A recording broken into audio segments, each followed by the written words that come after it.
That's when a woman bleeds in her vagina for the first 20 weeks of pregnancy, but the pregnancy has not ended. This is determined by a doctor and a doctor alone. They have to give you like an ultrasound, a regular ultrasound, and then a vaginal ultrasound to determine this. So in my case was my doctor's report. I was diagnosed. The diagnostic said threatened miscarriage. So they did the ultrasound. I went to the emergency. They did the ultrasound. I did a regular ultrasound on my stomach. You know how they put the gel on. Then I had to do a vaginal one. So when they did the vaginal one, you could see everything that's going on. So I had 2 sacs. One was vanishing. So and the other one was still there. So they told me to come back in 48 hours. My blood levels, when I did a urine test, of course, and my blood levels both were positive. Like, I still was positive for pregnancy. So they told me to come back in 48 hours to get my blood levels tested again. And when I came back, my blood levels have lowered. So, yeah. The cause is unknown. Nobody knows why people have miscarriages. Yeah, that's something science can't figure out. Only God knows. But they do say stuff like stress, working too much, smoking, drinking, heavy lifting, too much caffeine, stuff like that can play a part in it. But it's unknown. It could be a numerous of things. So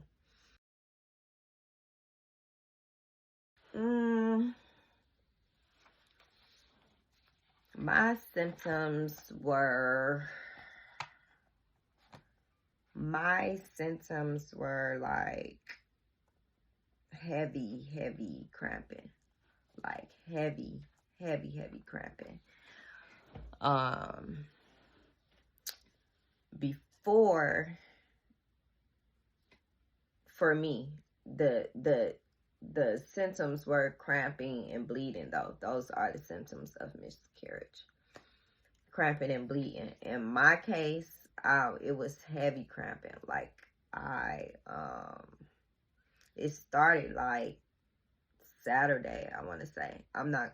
I wasn't bleeding, but I was cramping. I just was cramping. And I normally don't cramp, even when I'm on my period. So I just was laying down on Saturday, but I wasn't bleeding. Nothing was happening. Like, I'm just like, okay, maybe I'm just doing too much. I'm going to just lay down.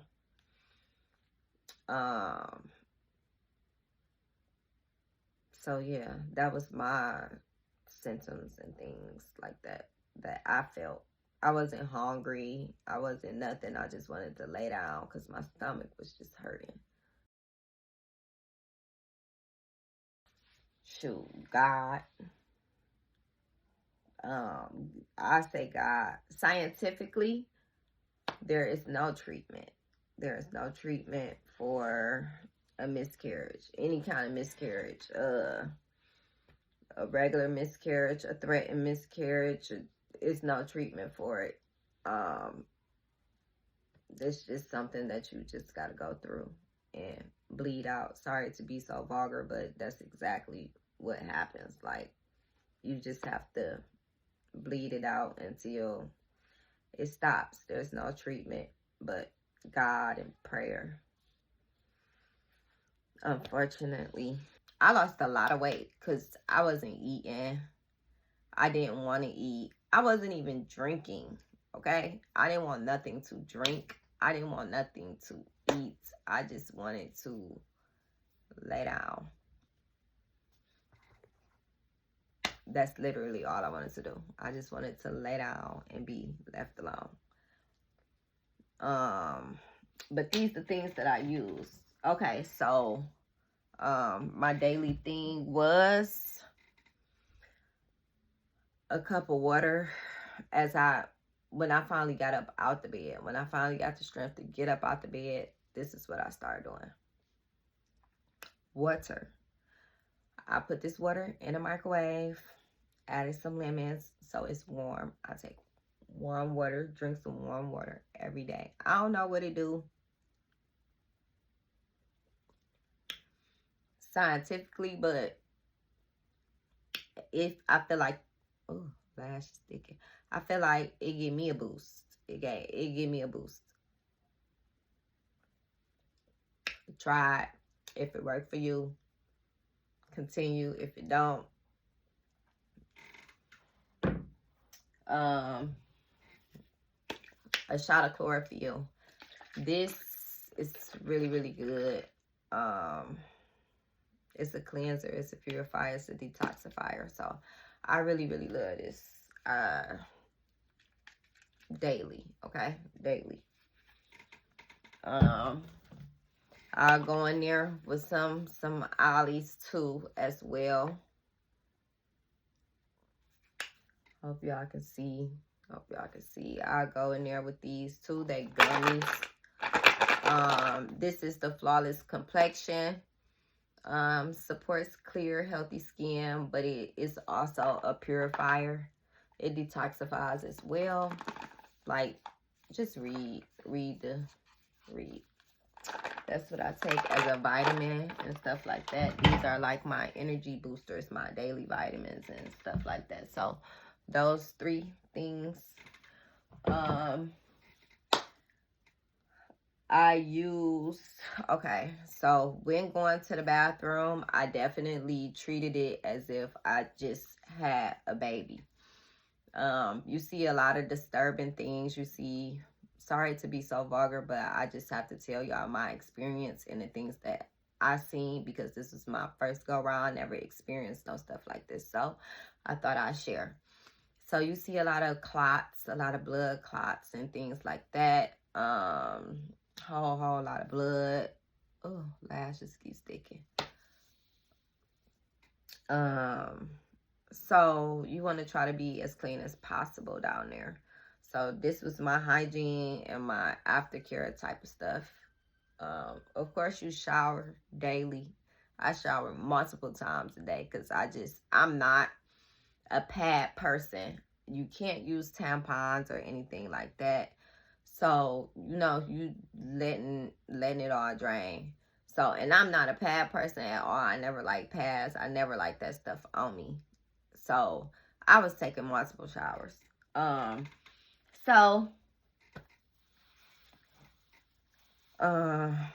Every time I went to the toilet, have to use the bathroom, I found the biggest BADs that I could find. That stands for big ass draws. Yeah. Don't laugh, but I'm just gonna show y'all cotton BADs. I like to be as comfortable as possible. And you're gonna want to be as comfortable as possible. You don't want no tight fit and I don't have the type of what's them stocking things that they give us after birth that you wear, the white like boy shorts or whatever type thing. I have my pad. Okay. Always. Thank you always. Thank you always. But these are Breeze. Yeah. Don't send y'all husband to the store to get pads, because it don't matter if you send them a picture, a text message, a graph, a diagram. It don't matter. They still gonna grab the wrong thing. Please, just If you feeling a little better, just go ahead and go on out there and go and get you what you need, what you really want. But this brand works just as well. I promise you it do. These are the only pads that I've worn. Of course, if you are at work, you got to go to work. Of course, you're going to get a smaller pad. But these work for me. Okay, so they extra long, okay? They extra long. They have the wings on it. Please make sure you have wings on the wings. The wings, you have to have the wings because it's not a pleasant sight. Yeah. Then I even got this, y'all. You could find this at CVS. I haven't had to use it because I wasn't burning, itching, irritated. Like, I didn't have to use this. But for some women, it probably is that extreme. So, I went to the store. I couldn't find me. Don't laugh at me. I couldn't find me a regular squeeze bottle. I only could find a ketchup, mustard, barbecue sauce type bottle to, you know, when I use the bathroom, you squeeze this down there, like just like when you have a baby. For those that know, you know, you have a little, you know, I get down there and clean really, really good. Like, make sure you know, just to keep fresh. This is what I use, a nice little water bottle that got a squeezed little tip on there, and you just point it directly where you need it to be and let that. I do make sure that this water is warm water, because yeah, it just clean it better to me. I use warm water. So yeah, these are the things that I use when I went to go urinate on the toilet. These are the things that I use. The long pad, this and this. And yeah, so I did. You get your comfortable pajamas, nightgown. I did have me a robe just to be comfortable, always comfy. I keep some of these on, my good fluffy cushy socks. Like to add a lot of fruit and vegetables into your diet, like lots of 100% juices, lots of water. I drink lots of lemon water and lots of cucumber water, and sometimes I mix it together.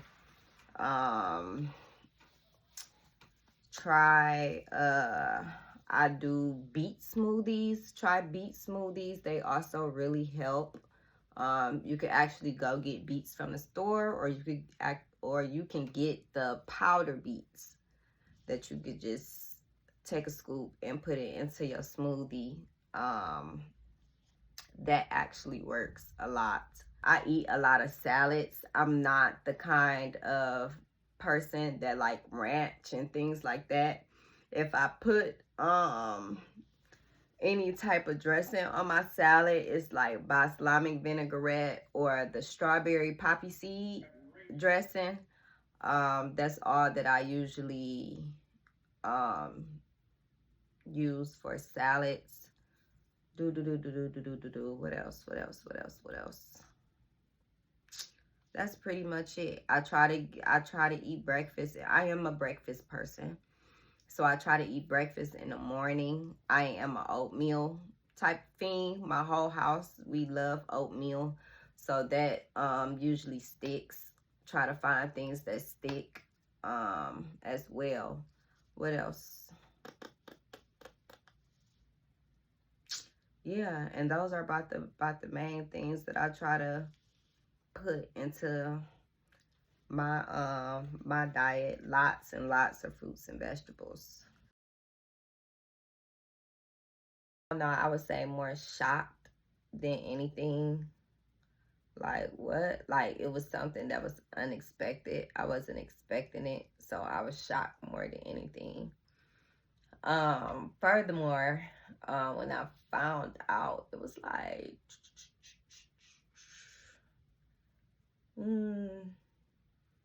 probably December 17th, 18th. It was somewhere up in there.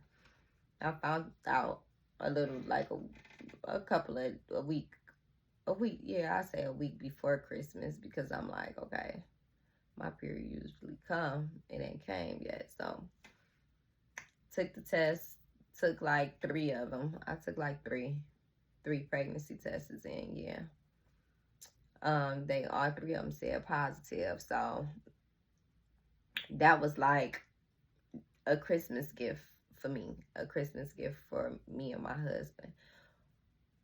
I didn't tell the kids. We definitely didn't tell the kids. We was just trying to keep that one in. We wanted that one to be a surprise for them. Thank God we didn't tell them. Yeah, I was just more shocked than anything. Because honestly speaking, that was just something that we was expecting. It was something that we planned for. We have never, like, me and my husband have never planned for a baby and it not happen. Like, we have 3 children. I have 3 children. 14, 7, and 3. And we have planned for all 3 of them. Like, all 3 of them was planned. So it was like kind of like a shock. Like, that's crazy, because everything that when we plan for our kids, we really plan for our kids, and it really happened. So for this time, for it not to happen, it was a shock to me. It was a blowback for me.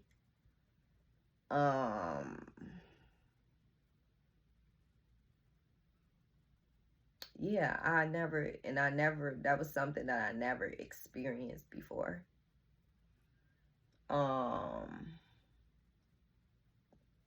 Okay, so how it happened.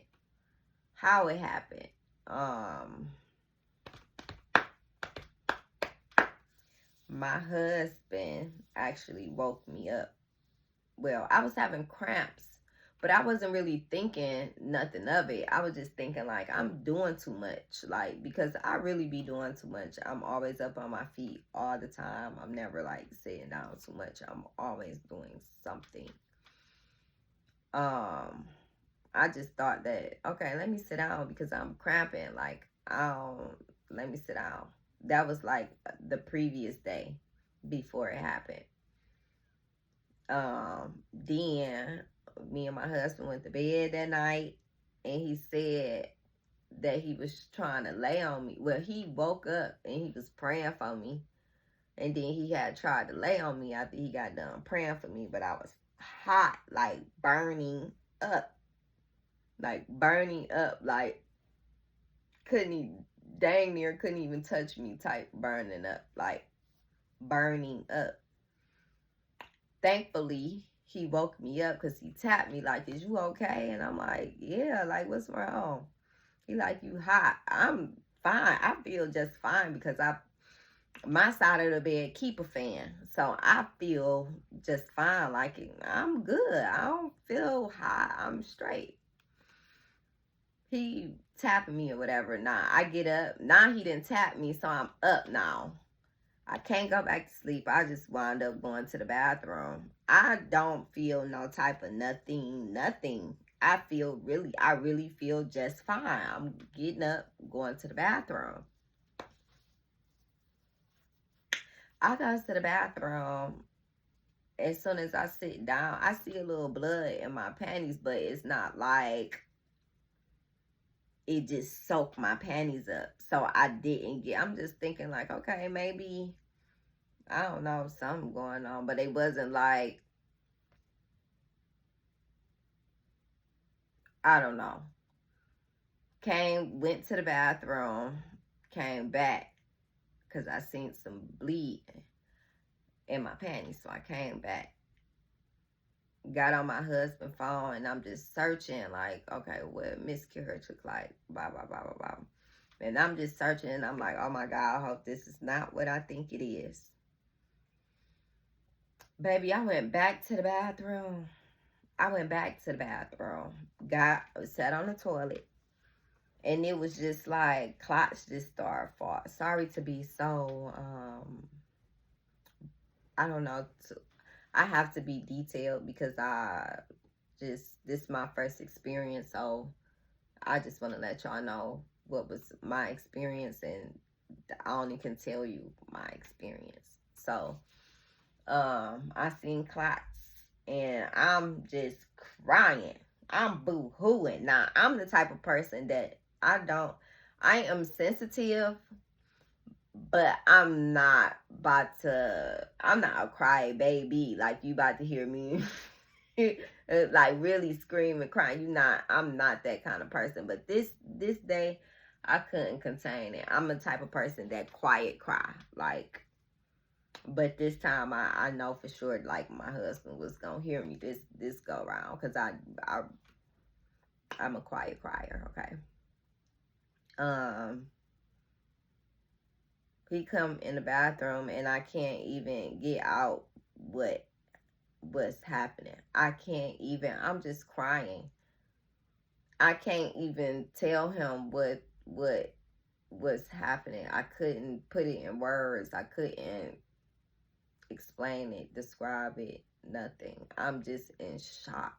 Like, once I then read the definition, I kind of knew, like, okay, what I know what's going on. This is what's happening. So he like, you want to go to the hospital?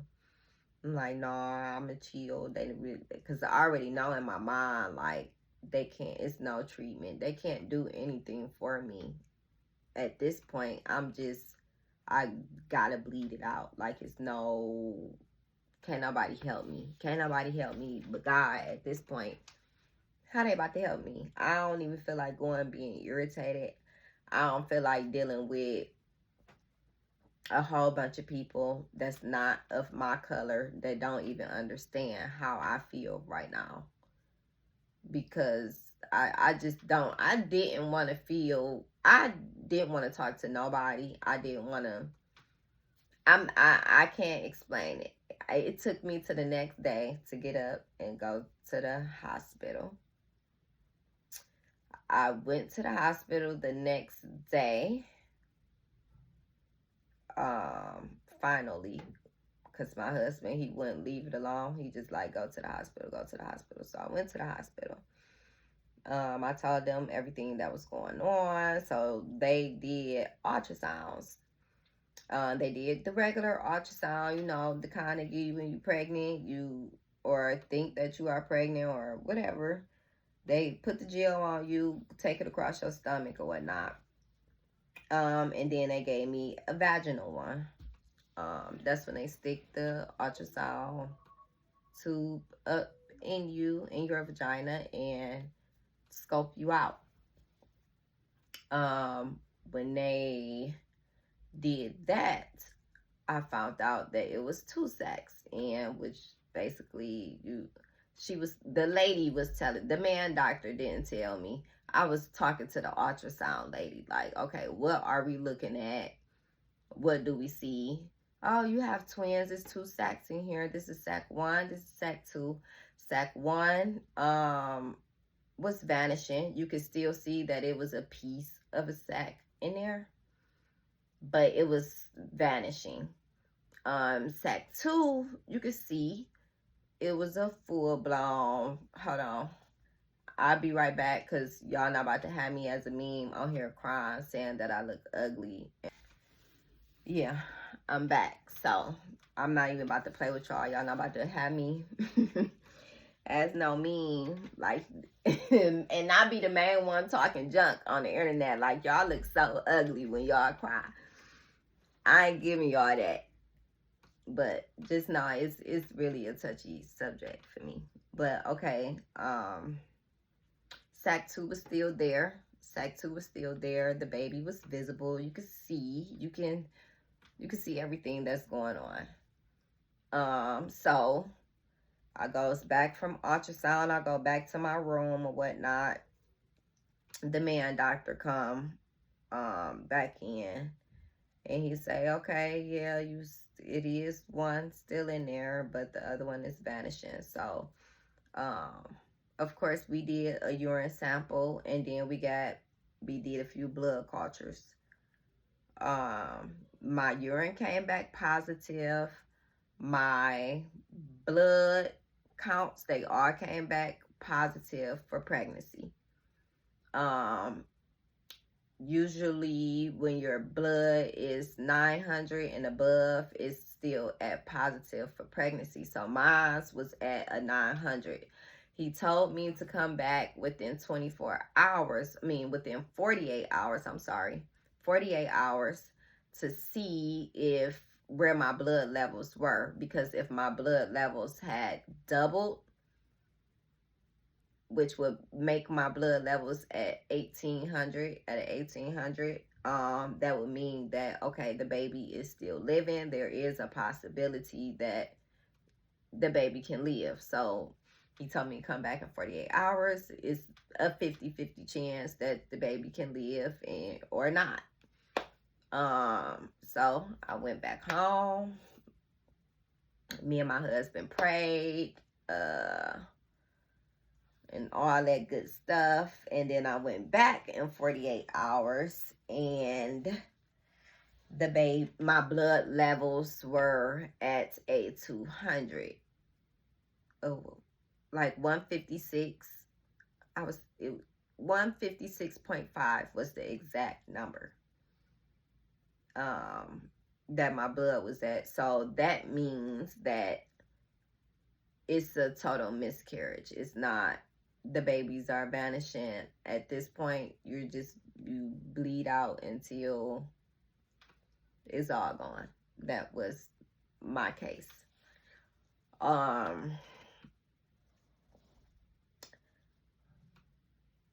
just felt like my level, me and my husband level, but my level especially of faith was just tested, because when you just like in big hope for something, like everything is gonna be all right, everything is gonna be okay, this baby got a 50-50 chance to live. Okay, let's pray about it. Let's, we going in, okay, and the baby still didn't, so you can pretty much understand how my emotions were. I was in high expectancy, like, God, I know you can save it, but God had other plans. But the blessed part of it, which I had to talk to my husband, because I was in a whole wreck, and I just having to change my perspective on it, like,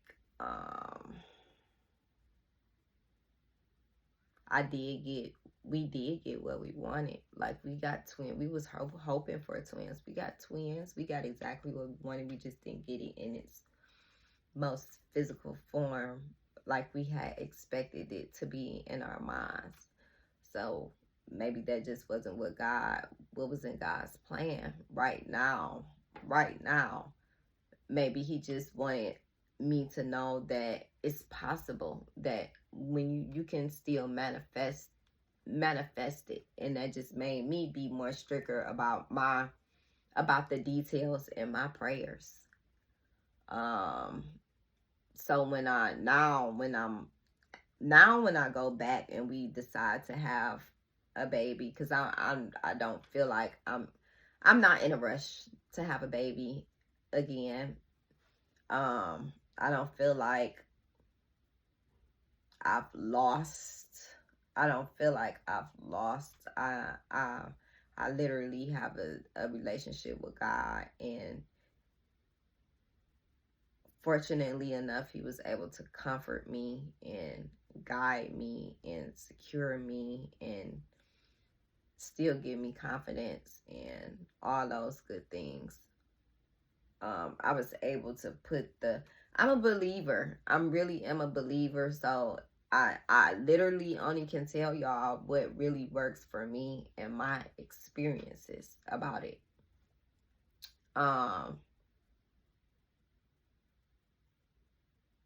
Putting the word all into me, because it's it was so easy to think about all the bad. And the thing that I didn't want to do is curse myself, curse my womb, curse my marriage, curse my husband, curse God. Just, I didn't want to even start playing the blame game. I knew that was, I'm not about to let the devil play on my mind. And I'm smarter than that. I'm way more spiritually woke than that. But it was very trying. Like, it really was very trying. Like, scriptures that I had to say. My favorite thing to read is Matthew 6. That's something that I would suggest that everybody that has been through this situation, I would highly suggest that. Learn the Lord's Prayer. Learn how you should pray. Learn how you should fast. Learn how you should go about your day. That's all Matthew 6 is about.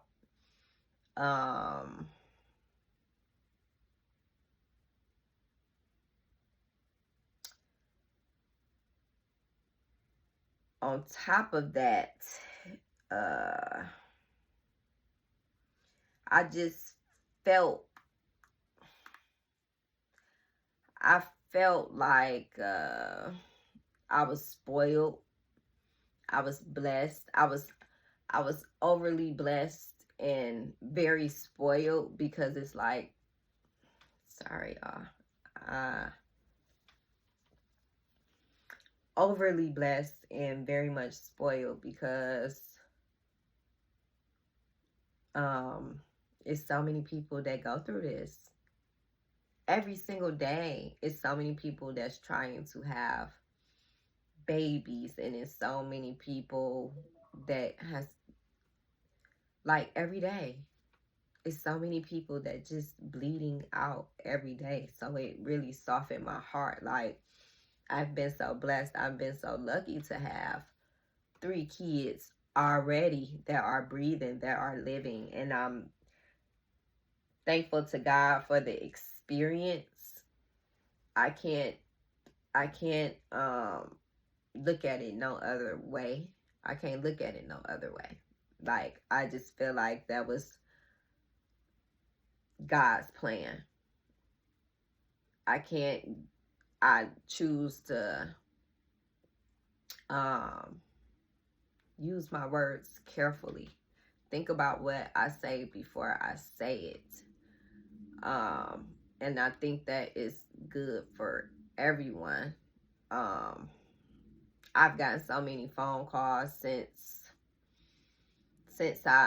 yesterday about this particular situation, and my best advice is to speak positive. Speak positive. You have to get positive affirmations, because I done got up, got my hair done, got my nails done. I felt better, but it's not enough getting your hair done, getting your nails done, doing retail therapy. It's not, you can't do it enough. At the end of the day, the memory is still there, the pressure is still there. So my best advice would really be having positive affirmations, like mind over matter. You really have to have mind over matter. Really have mind over matter, because if you don't, you would really dang near lose your mind. Like, for real. You have to have positive affirmations. You have to learn how to pray. These are the things that work for me. Go to Matthew 6. All you have to do is say the Lord's Prayer. If you don't know the Lord's Prayer, go to Matthew 6. It's right there. Say the Lord's Prayer. You don't have to get deep or not. You don't have to do none of that. He teaches us how to pray. He literally gave us the prayer to pray to him. It actually works. Use it. Use it. Get positive affirmations. Get in the, even if you're not a person that like to read the Bible, get the one Lord's Prayer. It really, really works. And I only can tell y'all from my experiences. And it's another crazy thing that I literally, the pastor called a fast. I had already felt the fast already in my heart. I knew what the fast was going to be. I knew that he was about to call a 21-day fast. I knew that it was going to be fruits and vegetables. Now, he didn't switch it up, though. I didn't know that he was going to be switching it up. He probably going to switch it up every week. Now I'm thinking about it. And I fast through this. I literally pushed myself to fast through this because I knew that I desperately needed God, because I didn't want to lose my mind. Like, being in high expectancy for something, for a baby, for a new bundle of joy. Me and my husband had already started coming. We didn't even know that it was twins. We just were in high expectancy and in faith that it was twins. We had started looking up names. We had already started. We were happy. We started getting into the rhythm of already coming into expectancy about these twins. So, and to lose it, you literally have to encourage yourself in the Lord. The first thing I did, after I took it all in, I instantly got on the phone. Well, I didn't get on the phone. I instantly texted my pastor, told her what was going on, and she told me she was praying for me. Like that, all that makes a difference. Make sure that you have someone praying for you. Good prayers as well. Y'all, it was so much stuff. It was like a week or two prior to me having, or probably in the same week, I'm just spiritually awoke, and like our past, oh God, we have the greatest leaders in the world. Like, thank God for our instructors, because they are really good instructors. I got a word in action, y'all, and Apostle Clarence Langston and Pastor Robert Langston, they are really, really good instructors.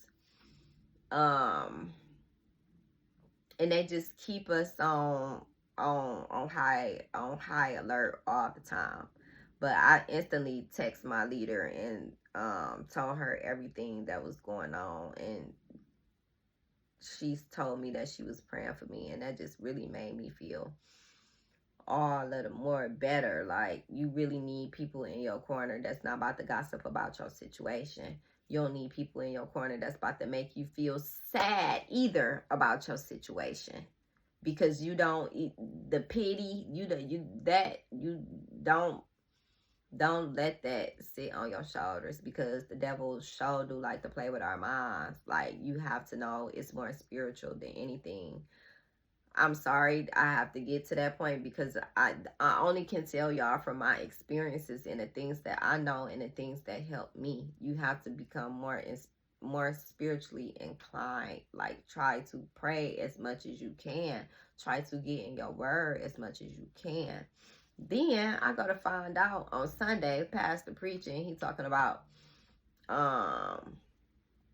Pastor and Pastor Robert in the hospital. Y'all say hey to Pastor Robert and all this type of stuff. Instantly, I'm locked in. Like, oh my God, it was such a humbling. Sorry, y'all. It was such a humbling feeling to know instantly, in my mind, you guys, in my mind, I feel like this lady,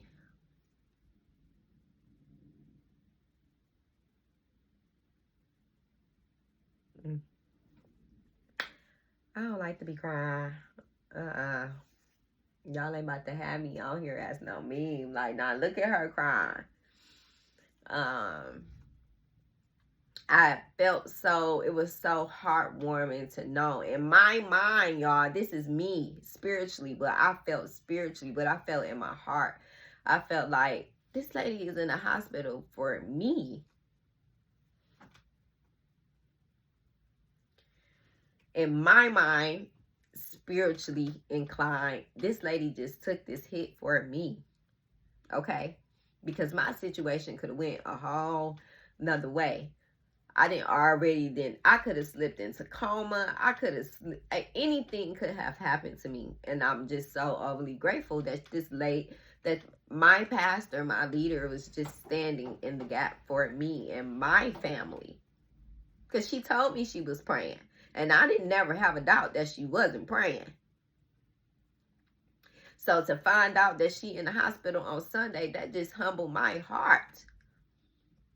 And now it's on go now. It's up now, because it's like, oh, with anybody that fight for you and help you fight, you are riding or dying for them for the rest of your life. But I just wanted to let y'all know that y'all just be positive. Change your perspective about it, because that's the only thing that helps. Prayer, God, changing your perspective.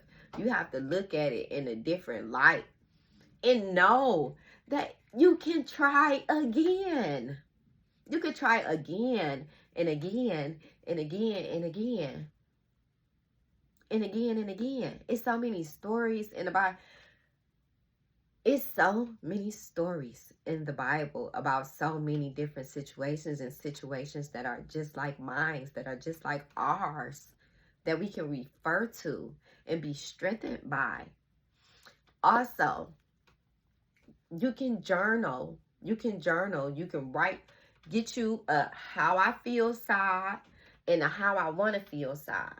How I need to feel, how I'm going to feel side. Put a line down the middle.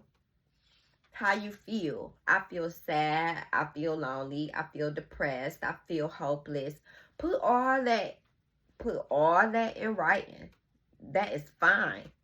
That is fine. God tells us it's okay to be sad. It's okay to be angry. Just sin not. And I feel like when he says sin not, that means don't curse yourself. Don't call yourself stupid. What's wrong with me? Don't curse yourself. Don't curse God. Don't say why you do this to me, and that. Learn the lesson in it. Change your perspective about it. Then you write how you want to feel side. The only thing that I would suggest is that you don't write that you want to be happy, because happiness is just an emotion. It's a temporary thing. Sometimes we're happy, sometimes we're sad, sometimes we're angry. That's just an emotion. I would suggest that you would put joy, because joy is something that cannot be taken away. It's something that's God-given, and that doesn't leave you. When you have it, and it doesn't leave you. And if you don't have it, jump for it. Like, these things really work. You have to implement the scriptures. You really have to apply them to your life. If you don't have joy, leap for it. He gives it to you. It's something that is God-given, and it's something that works. Add love, add peace, add whatever else you want to feel. You have to, but you writing it down, that also helps, because you can't always talk to people. You can't always express how you want to feel to people, but you can't stay stuck in it either. Don't stay stuck in it either. So, another thing that I did was dance. I love to dance. So I danced around the house regardless of how I felt. I felt down in my, like, fleshly wise, but in my spirit, I wanted to dance. I like, y'all, just work at it for real. If you need to sing. If you need to draw. Just don't stay stuck in it, because the mind is the devil's playground, and like, it will literally take you under. And don't let trials and tribulations and circumstances take you over. Like, it's always another tomorrow. You can always try again. You can always, and I know people, this is my first time having this experience. So in my mind, I have thought about the things like, what if I can't have kids? What if I'm way too high risk and I just really want a baby? I have already then thought of stuff like in vitro and is that what it's called? When they store your eggs and stuff like that. My mind has already went there. Like, it's so many different ways to have children and adopt and do all these different kind of things. And it's okay to think about those things. It's okay. That is okay. Just don't. It's okay to be angry, but just don't curse yourself. Don't curse your womb. Don't curse yourself. Don't blame yourself. Don't wear that burden every single day, because there's other options. There's really other options, and make sure you just pray your way through that. And I keep going on and on and on and on. I can be a preacher, I promise you. So I just wanted to share some enlightenment on that. I wanted to encourage y'all and just tell y'all everything is going to be okay. And wow, I can't believe I've experienced this with y'all. I'm so grateful for the experience. I'm so thankful that I can actually talk about it. I'm thankful that y'all want to hear me talk about it, or want to hear my testimony. That's another way that we all overcome. That's another way that we all turn our lemons into lemonade, is by talking about it, sharing our testimony. That's another helpful thing. So yeah, don't stay bound, don't stay depressed, don't grow weary and well doing. It's always another tomorrow. Y'all keep pressing. Y'all keep going forward.